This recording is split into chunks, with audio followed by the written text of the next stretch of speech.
최근에 제가 건축주 온라인 강의를 1강부터 50강까지 마무리를 했습니다. 총 100여 개의 영상을 월 6,990원으로 공부를 할 수 있기 때문에 여러분이 가입하시고 건축주 온라인 강의 수업을 공부하시면 좋을 것 같습니다.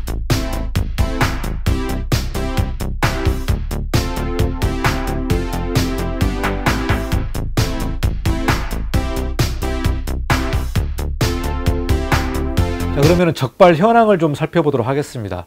적발 유형별 위반 건축물 비율을 보시면요, 어떻게 적발이 되는지 이 부분을 통계로 좀 잡아놨는데요.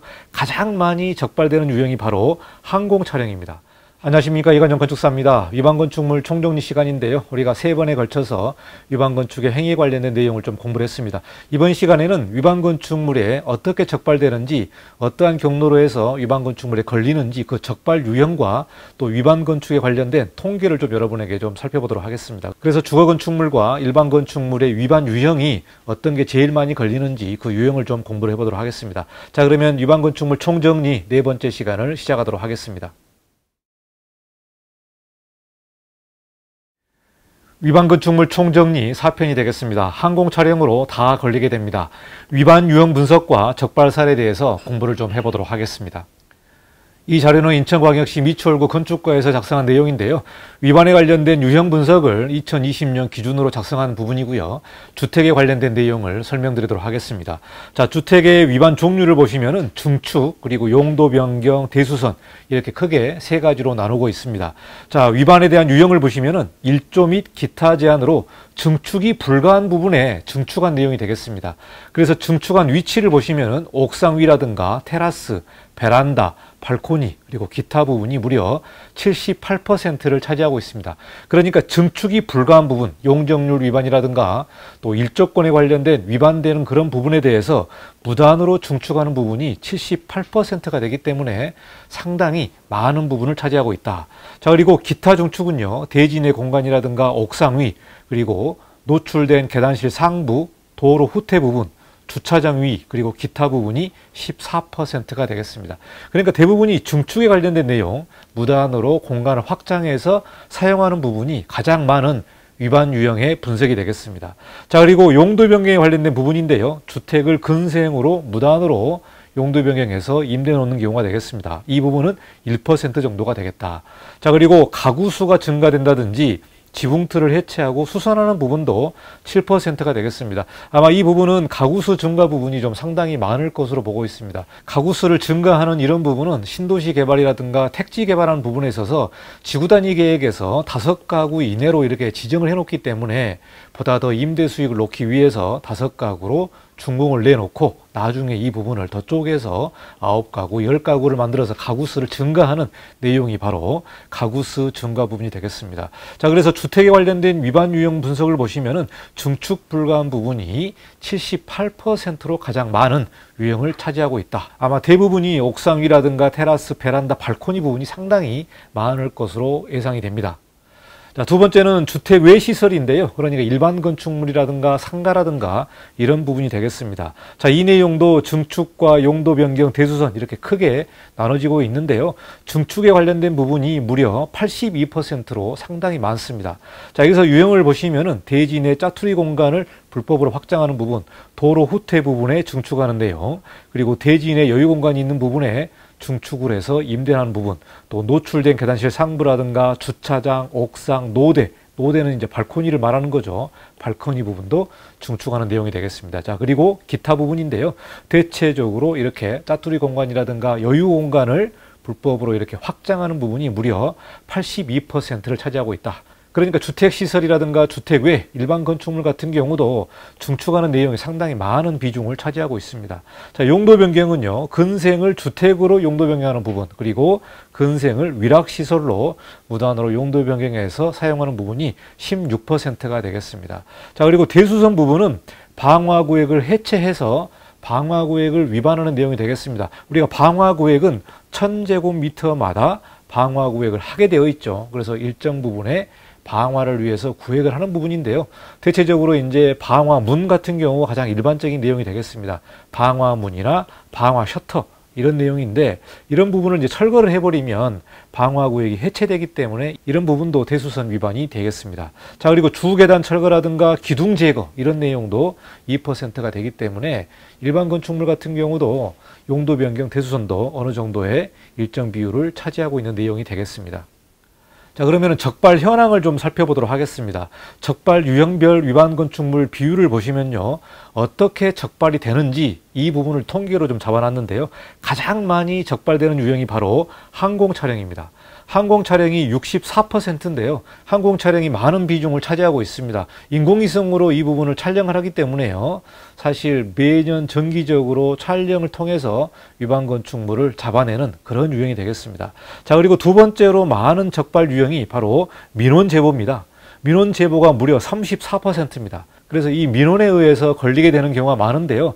사실 이제 근생 같은 경우는 상가의 소유자끼리 이렇게 고소 고발이 오가는 부분이 많습니다. 최근에는 이제 경기가 안 좋고 또 이 불황이다 보니까 이 옥상을 불법으로 확장해서 영업하는 행위라든가 아니면은 뭐 테라스 부분을 불법으로 영업하는 행위 같은 경우도 이 주변의 상가 소유자가 이렇게 고발하는 경우가 되겠습니다. 그러니까 예전에는 그냥 쉽게 넘어갈 수 있는데 요즘은 이게 너무나 경기가 어렵기 때문에 서로가 서로를 고발하는 유형이 상당히 많다. 그래서 이 민원 제보가 무려 34%입니다. 때로는 거기에 세입자가 이렇게 나가면서 또 고소하고 고발하는 경우도 있기 때문에요. 결국은 걸릴 수밖에 없다. 항공 촬영은 이제 인공위성으로 지붕을 촬영하기 때문에 대부분이 걸리게 되는 거고, 또 내부의 불법 증축이라든가 불법 확장 부분은 거기에 살았던 민원인이라든가 또 주변의 민원인이 제보를 해서 걸려가는 경우가 상당히 많다. 그래서 무려 34%가 민원에 의해서 걸린다는 부분을 여러분이 좀 잘 살펴봐야 될 것 같습니다. 자, 그리고 유관기관 통보라든가 기타 접수는 뭐 1% 상당히 적은 비중을 차지하고 있기 때문에 가장 많은 비중이 항공 촬영과 민원 제보 이런 부분들을 여러분이 좀 잘 살펴보시고 항공 촬영에서는 아주 조심해야 되는 부분이 되겠습니다. 자, 다음은 용도별로 위반 건축물 비율을 살펴본 내용이 되겠습니다. 상업용 건축물이 50%고요. 주거용 건축물이 49%입니다.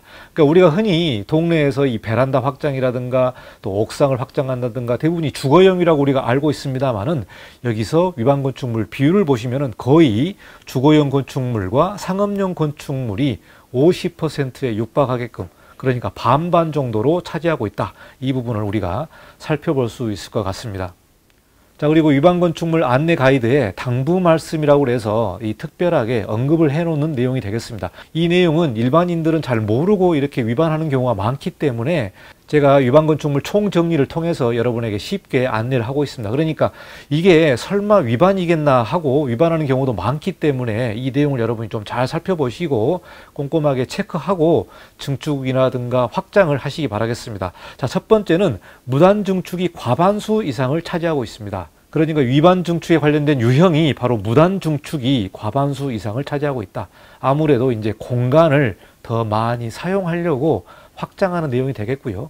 해마다 적발 건수가 증가하고 있다고 합니다. 그래서 매년 단속을 하고 이행강제금을 내도 계속해서 적발 건수가 증가하고 있는 부분을 여러분이 좀 잘 살펴봐야 될 것 같고요. 이 정도는 괜찮겠지. 그러니까 뭐 이 정도 위반해도 큰 문제는 안 되겠지 하고 무단 증축하는 경우가 상당히 많다고 합니다. 그래서 위반 행위라는 사실을 인지하지 못하면서 위반한다. 위반 행위를 하면서 설마 이 정도, 또 내 집에서 이 정도 확장하는데 무슨 문제가 되겠나 하고 위반 행위를 하는 경우가 상당히 많습니다. 그러니까 문제가 뭐냐면 이 위반 행위라는 사실을 인지하지 못하면서 위반하는 행위가 상당히 좀 문제가 되겠습니다. 그래서 이런 부분을 불법 증축을 하고 위반이 걸려서 왜 이렇게 걸렸나라고 따지게 되면은 이 부분은 돌이킬 수가 없거든요. 결국은 이 시정명령이 나오게 되면은 이 문서로 남기 때문에 결국은 원상복구를 해야 되는 상황이 되겠습니다. 그래서 꼭 반드시 공사 전 건축가에 문의해라. 그래서 꼭 이 부분을 내가 준공 후에 공사를 더 하고 싶으면 구청 건축가에 문의를 해서 이게 합법인지 불법인지 꼭 확인을 하시기 바라겠습니다. 그리고 아무리 작은 건축 행위라도 행정 절차를 이행해야 된다. 이렇게 말을 하고 있습니다. 그래서 조그마한 공간을 확장해도 행정 절차를 이행하는 부분이 여러분이 좀 명심해야 될 것 같습니다. 자, 그리고 주의할 점이요. 업자 말에 현혹되지 말고 꼭 건축가에 확인해라. 그러니까 베란다 확장이라든가 이 부분이 아무런 문제가 안 된다. 업자는 이렇게 공사를 하게 되면 또 돈을 벌기 때문에 이 부분을 좀 현혹하게 되거든요. 그래서 업자 말에 현혹되지 말고 꼭 건축과에 확인하라고 해당 구청에서 이렇게 안내를 하고 있습니다. 이 부분은 꼭 당부 말씀이기 때문에 여러분이 이 내용을 좀 잘 살펴보시고 꼭 지키면서 여러분이 공간을 좀 활용을 하시면 좋을 것 같습니다. 그래서 네 번째 시간에는 위반 유형에 대한 분석과 그 적발 사례에 대해서 여러분에게 좀 설명을 했습니다. 주거용 건축물, 상업용 건축물 이렇게 50대 50 비율로 걸리고 있고요.